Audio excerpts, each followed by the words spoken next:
Bueno, ahora sí, ya siendo y 10, vamos a arrancar. Bienvenidos a todos, gracias por sumarse. Acá de este lado estamos Juli y Aldi. Nosotras somos parte de Embajadores Verdes para quienes no nos conocen. Veo ahí algunos nombres conocidos, así que ya hay gente que sí, capaz nos cruzamos en algunas actividades. Esta charla se da en el marco de la campaña de biodiversidad que estamos lanzando desde Embajadores Verdes. Esta campaña surge porque hicimos una votación en todos los grupos para ver qué actividades querían hacer en lo que queda del año y lo que más salió en la votación fueron plantaciones. Así que en base a eso decidimos hacerlo como más a largo plazo para poder hacer muchas plantaciones y también enmarcarlo en algo más grande, y decidimos armar esta campaña de biodiversidad. Así que esta es un poco la primera charla que vamos a tener del tema, es como una charla un poco introductoria con un buen pantallazo de varios temas de la biodiversidad. Y bueno, nada, de mi parte, nada, espero que la disfruten. Si tienen dudas o consultas, pueden ponerlas en el chat. Al finalizar, yo las voy a estar leyendo, Juli va a estar respondiendo y también va a haber un espacio de intercambio para que se puedan desmutear para los que no pueden poner en el chat. Así que nada, bueno, si tienen alguna duda, ya saben, al chat o al final y le vamos a estar respondiendo. Ahora sí los dejo con Juli, que bueno, ella va a dar la charla de... Buenas, bueno, gracias Aldi por la palabra. Mi nombre es Julieta, soy embajadores también.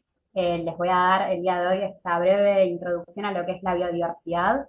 Así que bueno, si quieren empezamos. Y vamos a empezar por la definición de biodiversidad, que para hacerla corta, digamos, biodiversidad es la diversidad de vida. ¿Bien? ¿Se me escucha bien? Perfecto, en la anterior. Sí, para que se pasaron todas juntas. Tranqui.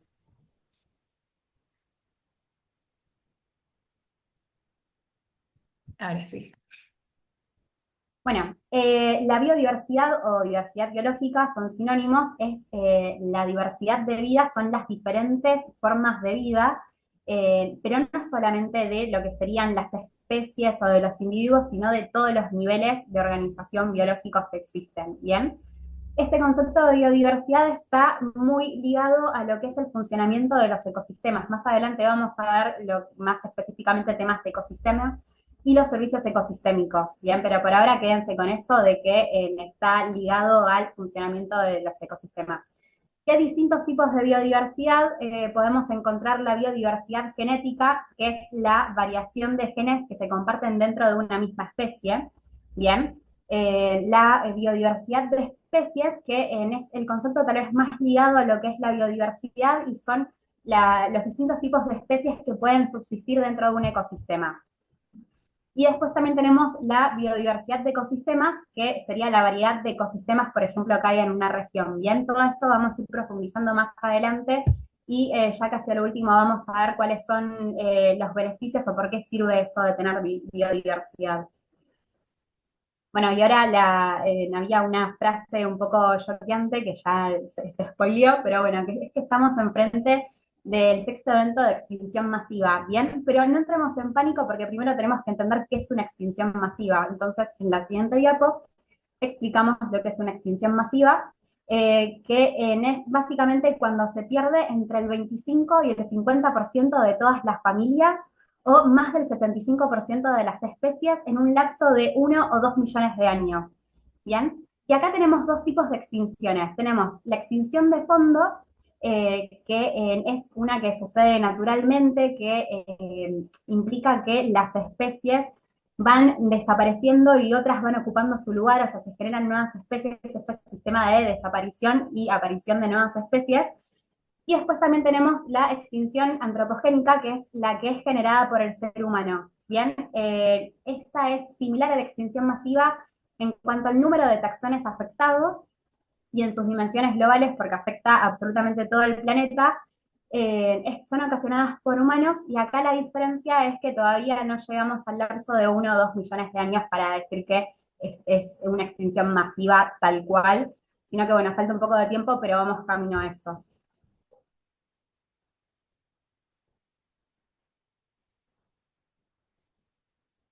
Bueno, ¿y cómo podemos saber que una especie se extinguió? Es básicamente cuando la tasa de mortalidad es más alta que la tasa de natalidad de esa especie por un tiempo prolongado, ¿bien?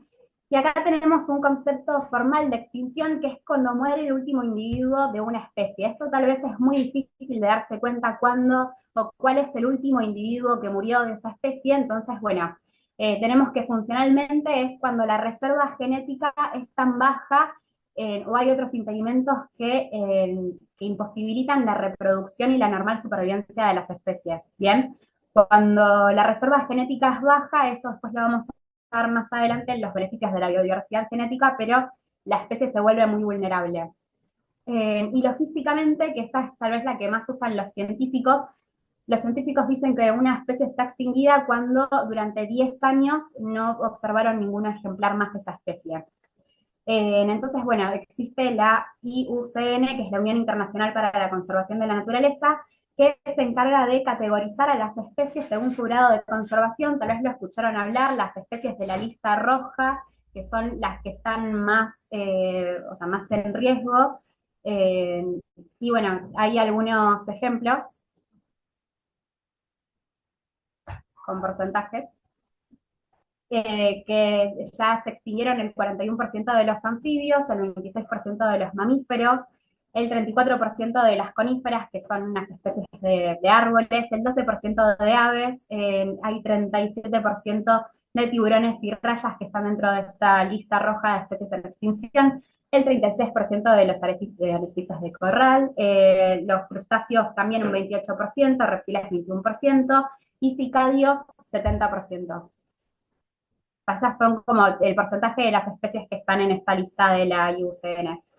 Y dentro de las causas de extinción tenemos la destrucción del hábitat, que está representado en el gráfico con el color rojo, y como pueden observar, es lo que más pesa en general, excepto en lo que es peces. En el resto de las categorías es lo que más pesa en cuanto a extinción.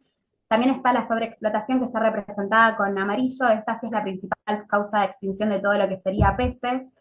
Después tenemos la contaminación, que está representada con el color verde agua, las especies invasoras, que está representado con el color violeta, y el cambio climático, que está representado con el color celeste.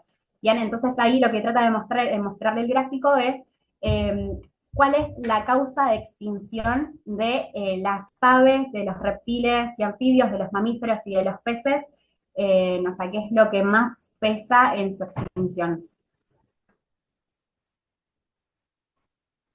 Bueno, en cuanto a destrucción del hábitat, es, bueno, como ya habíamos dicho, la causa principal de extinción de especies.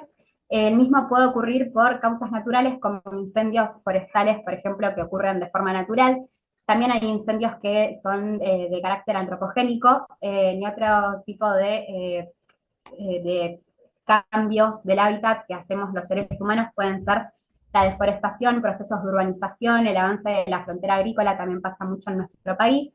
Y básicamente la destrucción del hábitat vulnera mucho las especies porque lo que hace es fragmentar las superficies donde esas especies viven y entonces es más difícil que esas especies puedan como encontrarse para reproducirse y generar descendencia.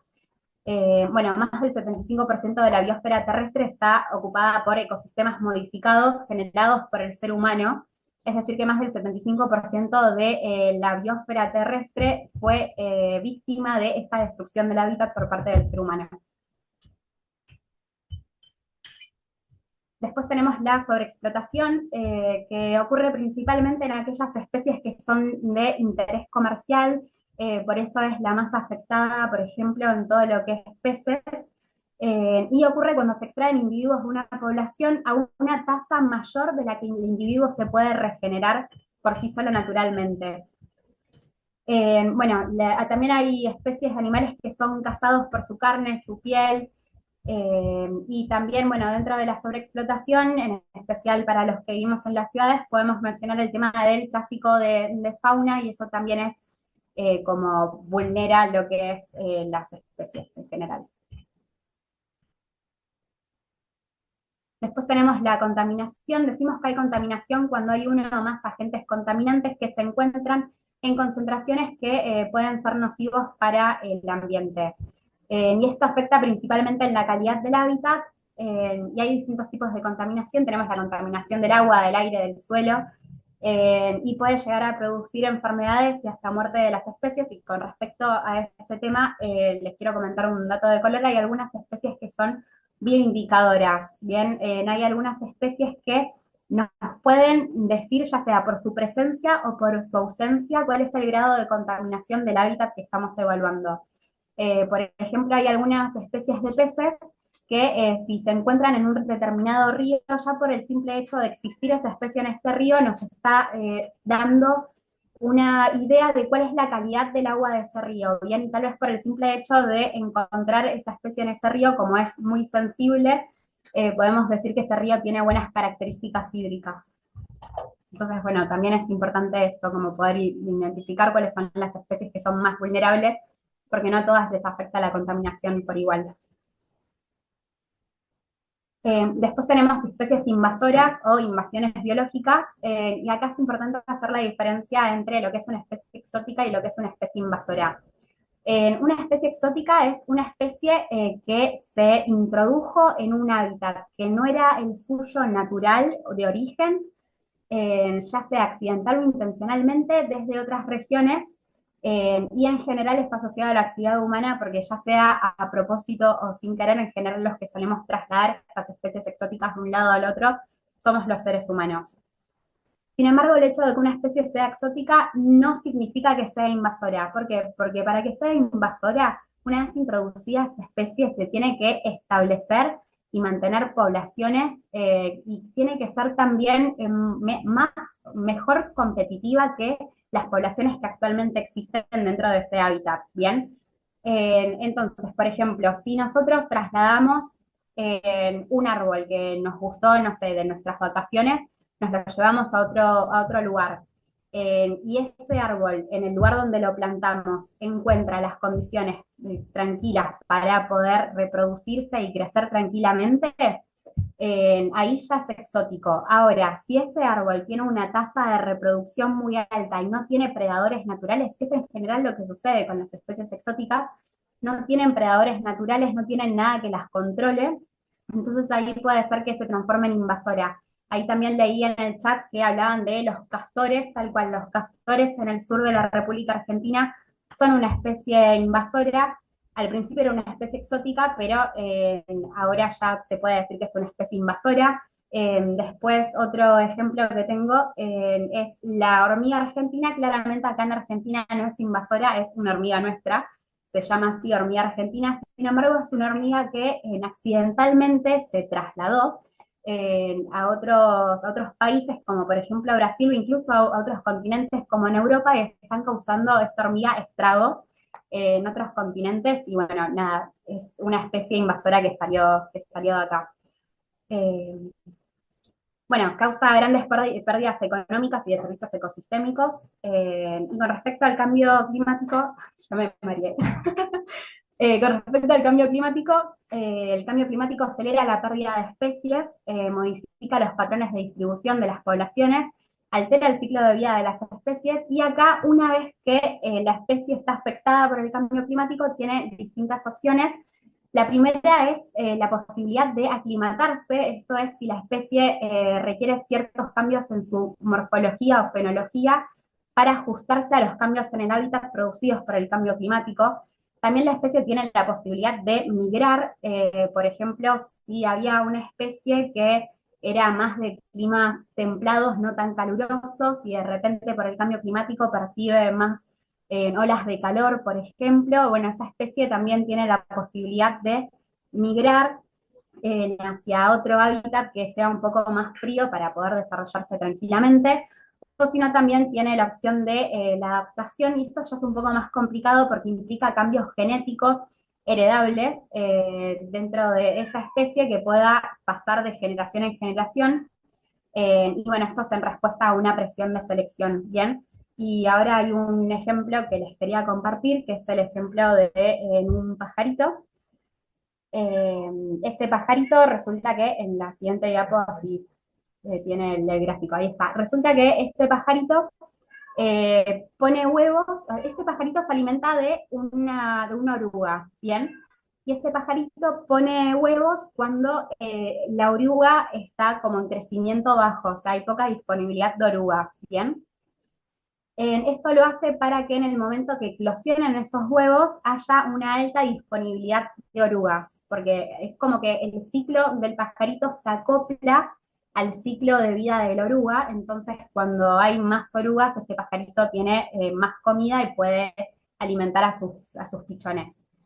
Resulta que por eventos de cambio climático, la oruga cambió temporalmente el tiempo de mayor productividad o de mayor población, por así decirlo, y resulta que ahora este pajarito no se acopla, exactamente estamos en el segundo gráfico, en lo que sería el segundo gráfico, hoy en día este pajarito no se acopla a lo que sería la tasa de mayor producción de orugas, ¿bien? Y eso es un problema para este pajarito porque no puede alimentar a sus pichones. Entonces acá este pájaro tiene distintas opciones. Una de ellas puede ser, por ejemplo, alimentarse de otros insectos. Esto tal vez es más difícil porque no todas las especies se pueden alimentar de gran variedad de insectos. Hay especies que tienen dietas muy específicas. O también puede tratar este pajarito de retardar un poco la puesta de sus huevos para que vuelva a estar acorde al crecimiento de la oruga. A lo que hoy es que todos esos eventos de cambio climático generan un montón de estrés y de cambios a lo que son los animales y las especies que viven en el planeta.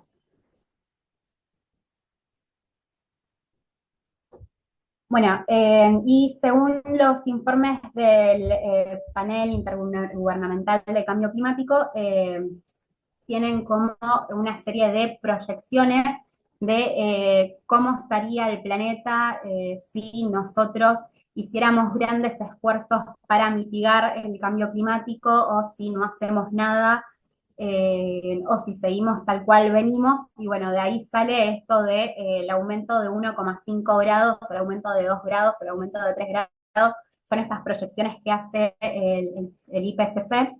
Y bueno, el IPCC proyecta que si la temperatura aumenta a 1,5 grados, el 4% de los mamíferos perderían la mitad de su hábitat. Si la temperatura promedio global del planeta aumentara a 2 grados, el 8% de los mamíferos perderían la mitad de su hábitat. Y si la temperatura aumentara 3 grados Celsius, el 41% de los mamíferos, o sea, casi la mitad, perderían la mitad de su hábitat. De ahí vienen esos datos. Bueno, y con respecto a, ya vamos a entrar de a poco en lo que son bienes y servicios ecosistémicos. Resulta que esta biodiversidad de la que nosotros venimos hablando modifica la estructura y el funcionamiento del ecosistema, ¿bien? Y entre ellas nos brindan bienes y servicios que son estos servicios ecosistémicos. Ahora, el tema es que la actividad humana modifica la diversidad biológica y modifica la estructura y funcionamiento de los ecosistemas, entonces también estamos como alterando la provisión de bienes y servicios. Bien, pero ¿qué son los bienes y servicios? En la siguiente diapo hay un gráfico, hay un esquema. Eh, Estos servicios, hay un esquema de los servicios ecosistémicos que explica un poco cada uno de estos servicios ecosistémicos. Básicamente los servicios ecosistémicos son como beneficios que nos brinda la naturaleza a nosotros como seres humanos, ¿bien? Es un concepto muy antropogénico.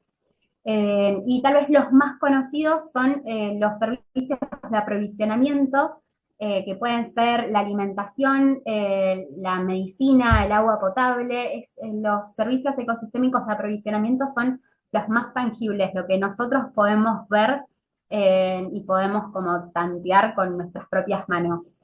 Bueno, resulta que estos servicios ecosistémicos de aprovisionamiento vienen con servicios de regulación. Bien, regulación de la calidad del aire, regulación del clima, por ejemplo, la polinización es otro servicio ecosistémico. Si no existiera la polinización, habría un montón de especies que hoy en día consumimos que no las podríamos consumir porque gran parte de la alimentación nuestra proviene gracias a la polinización natural, por así decirlo. Por eso también, no sé si alguna vez escucharon la frase de si se extinguen las abejas, en poco tiempo también nos vamos a quedar sin alimentación y nos vamos a extinguir nosotros. Bueno, tiene mucho que ver con esto. Después existen otros servicios ecosistémicos de sostenimiento, que es el ciclo de los nutrientes, la fotosíntesis, la formación de los suelos. Y el último tipo de servicios ecosistémicos pueden ser los culturales, que tiene más que ver con el bienestar del humano, por así decirlo, que es que muchos lugares naturales los seres humanos los usan como eh, valores religiosos o por valor estético o por recreación. En general hay mucha gente que le gusta vacacionar en lugares naturales. También lo utilizamos como medio para salud, para aumentar nuestra salud física y mental y demás. Bueno, y acá hay distintas corrientes de conservación, son distintos pensamientos que surgen a partir de la palabra conservación, y tenemos el concepto antropocentrista, que cree que la naturaleza tiene un valor utilitario para el ser humano. Eh, o sea, la naturaleza básicamente sirve para abastecer las necesidades de los seres humanos. Después tenemos una visión que es más biocentrista, que es la que originó activismo ambiental y fue la que impulsó las áreas protegidas. Después tenemos el ecocentrismo, que reconoce el valor utilitario que nos provee la naturaleza, pero también el valor biocentrista de la misma. Se sentía como el intermedio entre el antropocentrista y la biocentrista. Y después tenemos en el otro extremo la romántico-trascendental, que es la que rechaza toda perspectiva relativa al interés humano, es decir, que la naturaleza se tiene que conservar y nosotros no tenemos que aprovecharla de ninguna forma. Es básicamente ese extremo. Bueno, y ahora con respecto al valor de la biodiversidad que les había comentado al principio de la presentación sobre la biodiversidad genética, la biodiversidad de especies y demás, en la siguiente diapo.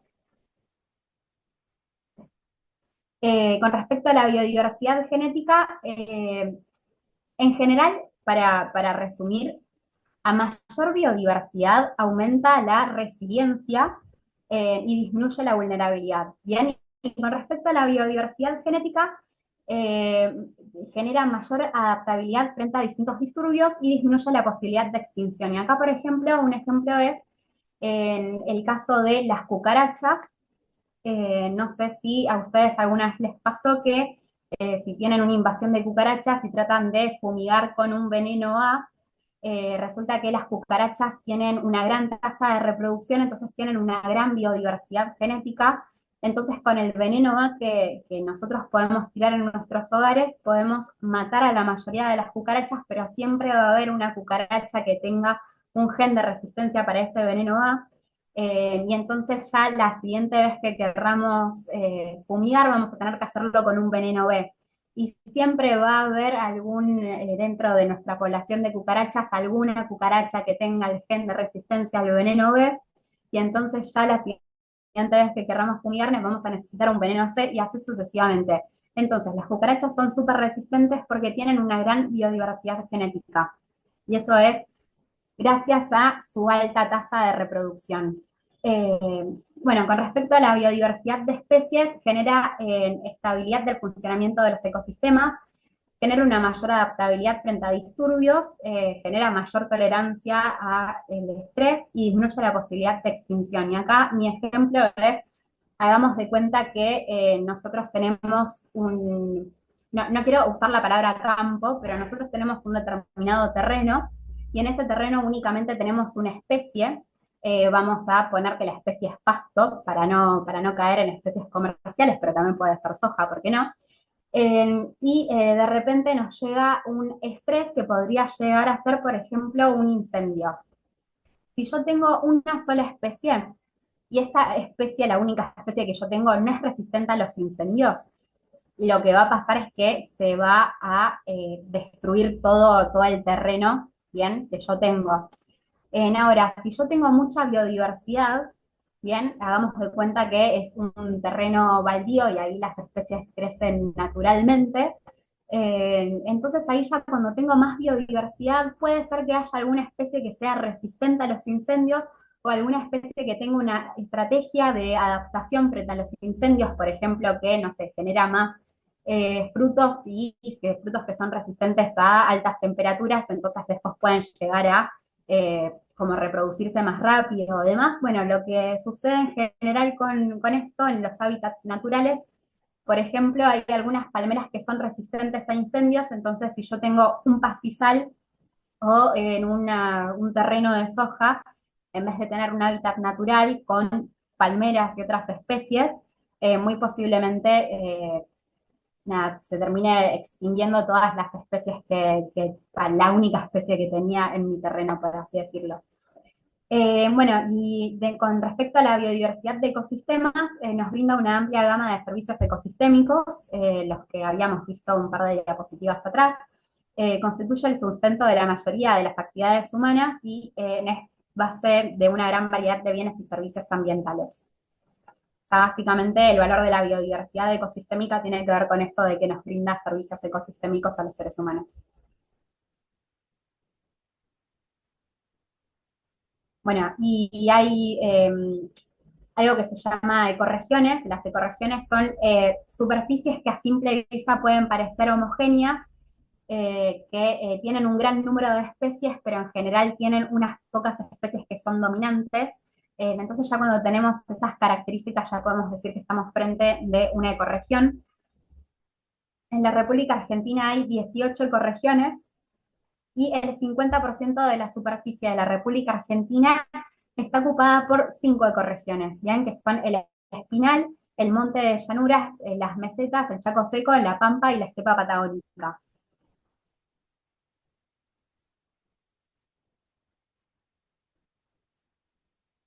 Bueno, y acá para hablar un poco de la diferencia entre las especies autóctonas y las especies exóticas, las especies autóctonas son las que pertenecen a una región o ecosistema determinado. En esto le brinda una serie de beneficios, como por ejemplo que están adaptadas a las condiciones climáticas y geográficas del lugar donde se reproducen, del lugar donde provienen.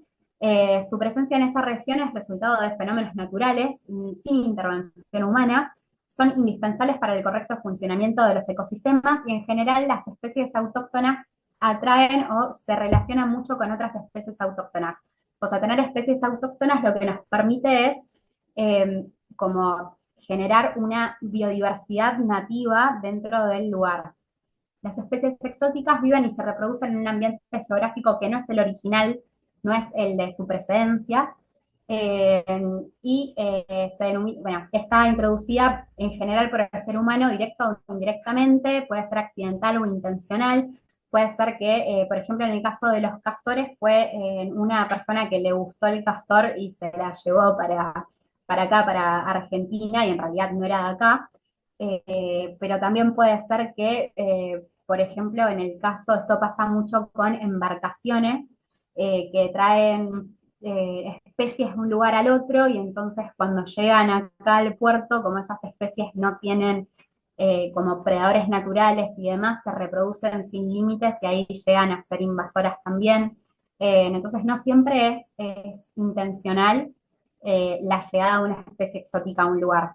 Claramente la hormiga argentina, por ejemplo, no fue intencional. Nadie se llevó una hormiga para Europa porque quería ver cómo vivían las hormigas argentinas en Europa.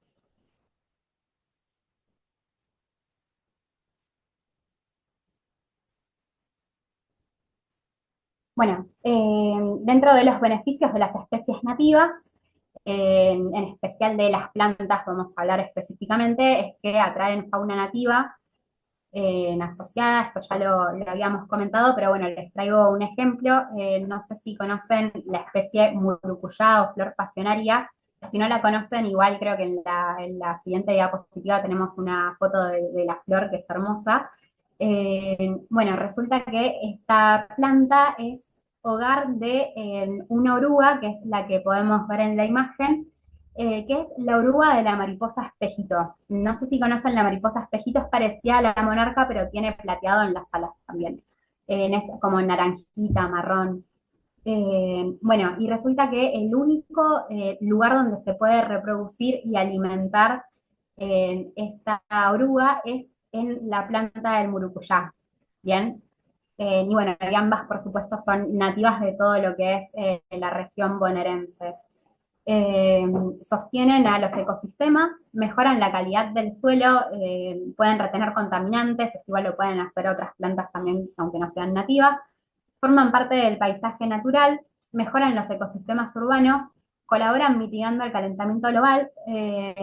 Otro de sus beneficios puede ser que si nosotros tenemos especies nativas, como esas especies están adaptadas al clima propio del lugar donde se encuentran, entonces requieren menos mantenimiento, ¿bien? Es decir, que la tenemos que regar menos, nos tenemos que, por así decirlo, preocupar menos por la planta, o podemos decir también que la planta va a ser más resistente, porque ya está adaptada al lugar donde se encuentra. Bueno, y acá tenemos en la primera imagen la planta que les decía de la flor pasionaria o murucuyá, es la que tiene como pinchecitos violetas. Eh, y bueno, otras especies, hay, bueno, la palmera de abajo que les comentaba, esta es del el palmar de Entre Ríos, y también tenemos en el medio abajo el del ceibo. El ceibo es el árbol, y la flor del ceibo es la flor nacional de la República Argentina. Así que bueno, y esta misma tiene como anexada una leyenda también muy linda que cuenta que había una chica que creo que se llamaba Anaí, que cantaba hermoso, y a Anaí la ataron a un árbol y la prendieron fuego con el árbol. Básicamente no es tan linda la leyenda, pero bueno, básicamente que sus lágrimas de sangre son lo que representa la flor del ceibo.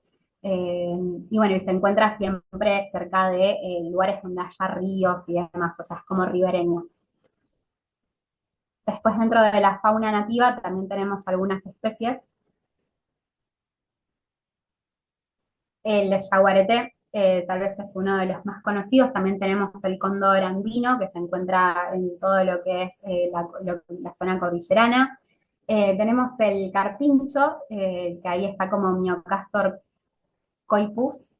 Tenemos también osos hormigueros, zarigüeyas, patitos y demás. Esos son nativos, digamos, de diferentes regiones de la República Argentina. Con respecto a las áreas protegidas, cuentan con la flora y la fauna en condiciones naturales que permiten la conservación de la biodiversidad. Actualmente en la República Argentina tenemos 55 áreas protegidas nacionales, eh, sí, que son 52 terrestres y 3 marinas. Todas las áreas protegidas están ubicadas en el mapita que ven al costado. Las 3 marinas están ahí como más al sur. Y bueno, también muchas de estas áreas protegidas tienen reconocimientos internacionales. Hay 26 áreas protegidas declaradas como sitio Ramsar, 27 áreas protegidas declaradas como reservas de biosfera, 6 áreas protegidas declaradas como sitio de patrimonios mundiales. Con respecto al sitio Ramsar, es específico de los humedales. Vamos a definir humedal como todo aquel territorio que está parcial, temporalmente o permanentemente cubierto por agua. O sea, ya con que esté parcial o permanentemente cubierto por agua ya es un humedal. Y el hecho de que sea sitio Ramsar es que digamos, los humedales que son sitios Ramsar cumplen con una serie de características específicas de conservación y está muy relacionado con todo lo que es conservación de aves. Dentro de, bueno, la República Argentina tenemos 26 áreas que son sitio Ramsar. Eh, Así que bueno, para los que vivimos en la Ciudad Autónoma de Buenos Aires, uno de ellos es la Reserva Ecológica Costanera Sur, que la podemos ir a visitar, pero si no, después tenemos 25 hermosas áreas, sitios Ramsar también para visitar. Después existen los monumentos naturales de especies, que son especies que se le otorgan este título, y ya con este título de monumento natural de especie, básicamente tienen mayores grados de protección que otras especies, ¿bien? Todas estas especies son nativas de la República Argentina. Tenemos la taruca, el huemul, la ballena franca austral, el yaguareté. No sé si vieron las noticias últimamente, pero hubo todo un revuelo porque unos extranjeros habían asesinado un yaguareté. Bueno, el hecho de yaguareté también tiene mucha importancia de conservación porque es algo que se lo denomina especie paraguas. Esto significa que conservando el yaguareté, te garantizás que se conserven muchas otras especies, ¿bien? Y esto tiene que ver con que el yaguareté necesita un montón de espacio para poder vivir, reproducirse y a su vez tiene una dieta bastante variada. Entonces, si vos sabes que hay un yaguareté, ya sabes que tiene varias especies anexadas las cuales se alimenta porque tiene una dieta variada, no específica, y además ya garantizando que exista un yaguareté y ese yaguareté pueda vivir y reproducirse tranquilamente en ese lugar, ya garantizás que haya grandes hectáreas de conservación también. Entonces, bueno, por eso también es importante la conservación del yaguareté, no solo porque es lindo, sino porque es una especie muy importante para la conservación. Bueno, y existe un plan a nivel internacional, que es el Plan para Restaurar la Biodiversidad, y está dado por el Convenio sobre la Diversidad Biológica, que es un tratado internacional que se dio en la Cumbre de la Tierra en Brasil en el año 1992. Y tiene tres objetivos principales. El primero es conservar la biodiversidad biológica. El segundo es en hacer uso sostenible de los componentes biológicos. Y el tercero es que se haga un reparto justo y equitativo de los beneficios derivados de la utilización de esos recursos. O sea, que se reparta justa y equitativamente los bienes y servicios generados por la biodiversidad.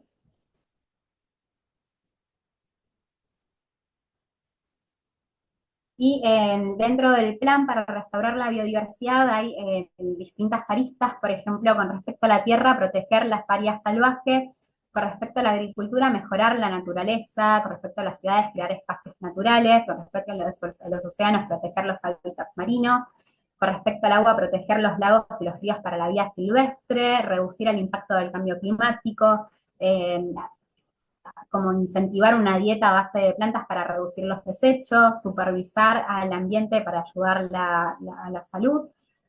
Y en el gráfico del costado lo que van a ver es cómo fue disminuyendo la biodiversidad y cuál es lo proyectado de disminución de biodiversidad desde el año 2000 al año 2050. Bien, esto es cómo venía y qué es lo que se proyecta en la línea principal descendente negra. Y lo que dice el Convenio por la Biodiversidad Biológica es que, sí, es que, bueno, ahora estamos como en una zona descendente, pero esto lo podemos cambiar si implementamos algunas acciones.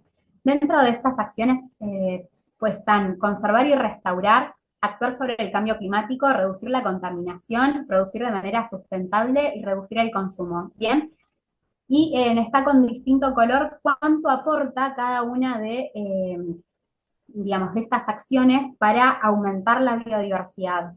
Entonces, básicamente lo que dice este gráfico es que si nosotros conservamos, restauramos, actuamos sobre el cambio climático, reducimos la contaminación, producimos de forma sustentable y reducimos el consumo, podemos volver para el año 2050 a niveles de biodiversidad biológica similares a los del año 2000.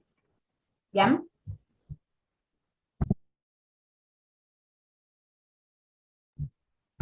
Bueno, y nosotros desde nuestras casas, ¿qué podemos hacer para evitar la pérdida de biodiversidad? Primero podemos elegir, siempre que podamos, productos sostenibles. La de acá, por favor. Reducir los residuos, consumir responsablemente el agua, perdón, que pedí que prendan la luz. Podemos elegir plantas nativas, podemos evitar las plantas exóticas, podemos aprender y concientizar a otras personas sobre la importancia de la biodiversidad. Nos podemos sumar también a organizaciones que se dediquen a la conservación, nos podemos asegurar de que nuestras mascotas no impacten negativamente en la vida silvestre local. No sé si sabían, pero en las áreas protegidas está prohibido llevar a nuestras mascotas. ¿Por qué? Porque los perros y los gatos que nosotros tenemos en nuestras casas no provienen, no son nativos de acá, no provienen de la República Argentina. Y generan un montón de, como de estrés en otros animales que sí son nativos del área protegida al que nosotros vamos a visitar. Cada tanto, no sé si ustedes llegaron a escuchar, pero se informa que hay ciervos de los pantanos que fueron lastimados por perros que la gente deja suelta en distintos espacios, y bueno, eso los altera un montón y además no está bueno dejar a nuestras mascotas libres, por así decirlo, o llevarlas directamente a un área protegida. Y bueno, intentar reducir nuestra huella de carbono también. Creo que ya con esto ya terminaríamos, ¿no? Muy bien. Bueno, muchas gracias por escuchar hasta acá. Pueden escanear el código QR para sumarse a Embajadores Verdes.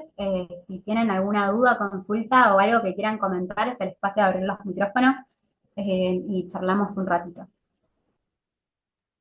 Sí, estuvieron comentando a pleno en el chat, justo hay gente muy interesada en el tema, así que buenísimo. Nosotros, nada, como dato de color, nosotras dos somos estudiantes de ciencias ambientales en la UBA, así que también nos apasiona mucho el tema, además de, nada, estar dando esta charla es algo que venimos estudiando y que, nada, que está muy bueno poder traerlo y abrir el conocimiento a más gente. Veo que Maxi está desde Mar del Plata, buenísimo, que podemos hablar de la biodiversidad que hay también en las costas, que hay un montón, están los lobos marinos. Y bueno, también veo que hay un estudiante de biodiversidad y del ambiente más en el chat que estuvo comentando a pleno. Eh, y nada, no sé si dudas surgieron, pero muchos comentarios interesantes para los que no vieron el chat pueden chusmear. Preguntaron si podían pasar el material. Esta charla la vamos a subir a YouTube, así como está hasta ahora, por eso está siendo grabada. Así que la pueden repasar cuando quieran, pero si igual quieren la presentación, también se las podemos enviar al mail. Em, y me parece que, bueno, no hay muchas dudas. Ah, bueno, desde San Juan también, qué bien. Bueno, hay un montón nosotras intentamos también poner un poco en la presentación especies de otras áreas, porque nosotras estamos en Capital Federal, pero nada, la biodiversidad que hay en todo el país es tremenda. Sobre los yaguaretés, una de las cosas que me quedó ahí el dato es que hay 250 en Argentina.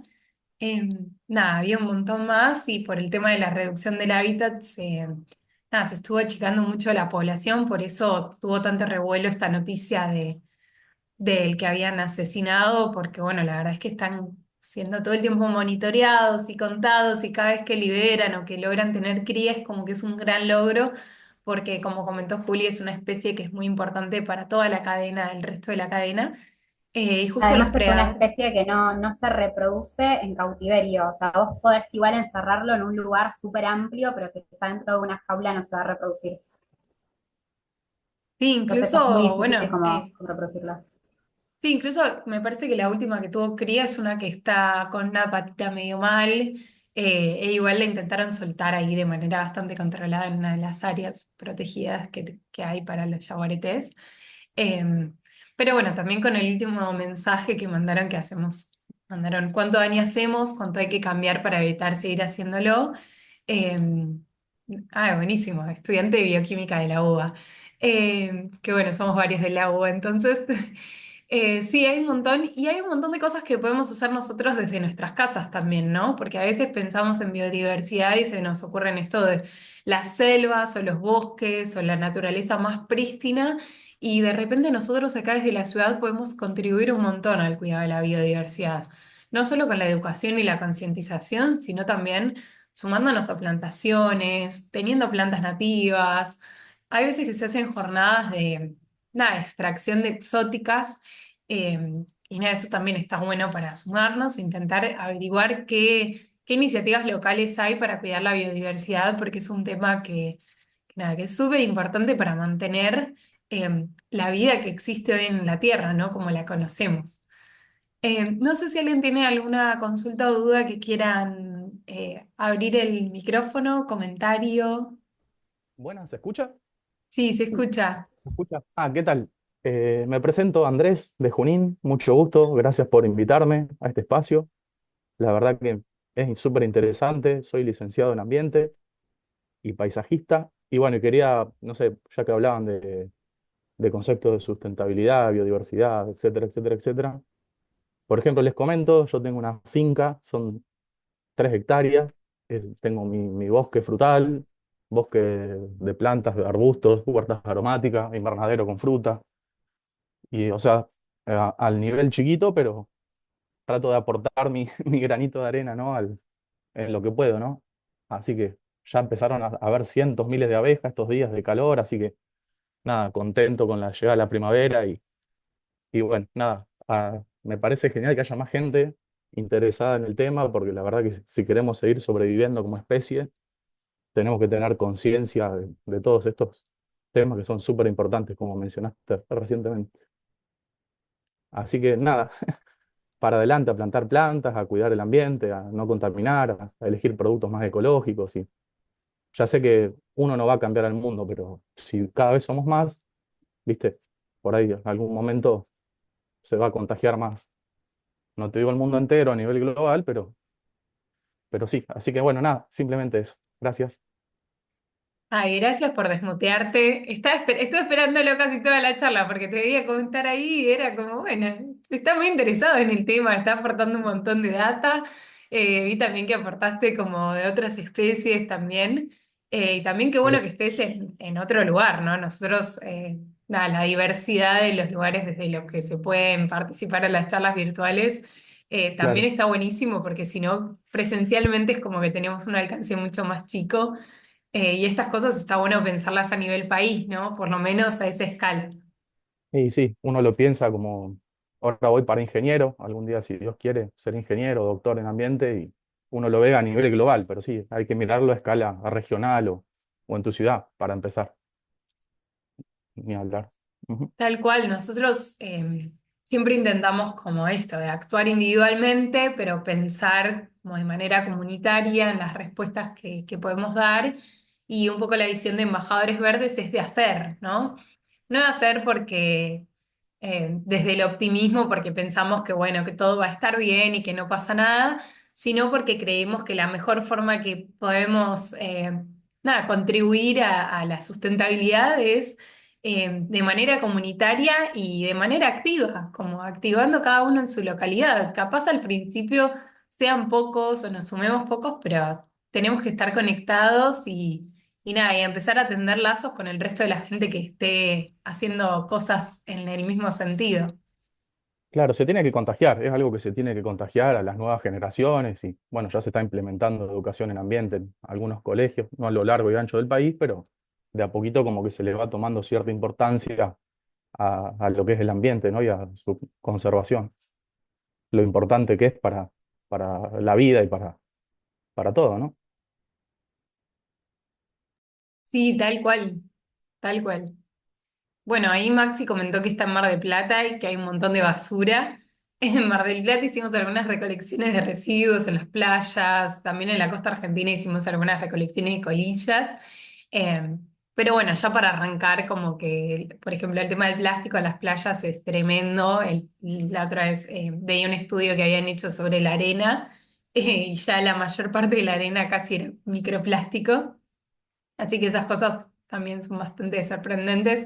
No solo la basura que se ve, sino también la que nos llegamos a detectar nosotros, ¿no? La que viene en el agua o la que está fragmentada muy chica que no llegamos Es a más la que ver. no, es más la que no se ve que la que, la que se ve, de hecho. Tal Incluso cual, hay una tal cual. isla, hay como si fuera un continente en el Atlántico, no, en el Sí, Atlántico, no, en el Pacífico, no, en el Atlántico, perdón, que es como si fuera un continente más, es como si fuera la provincia de Buenos Aires, que es de plástico flotando en el medio del mar.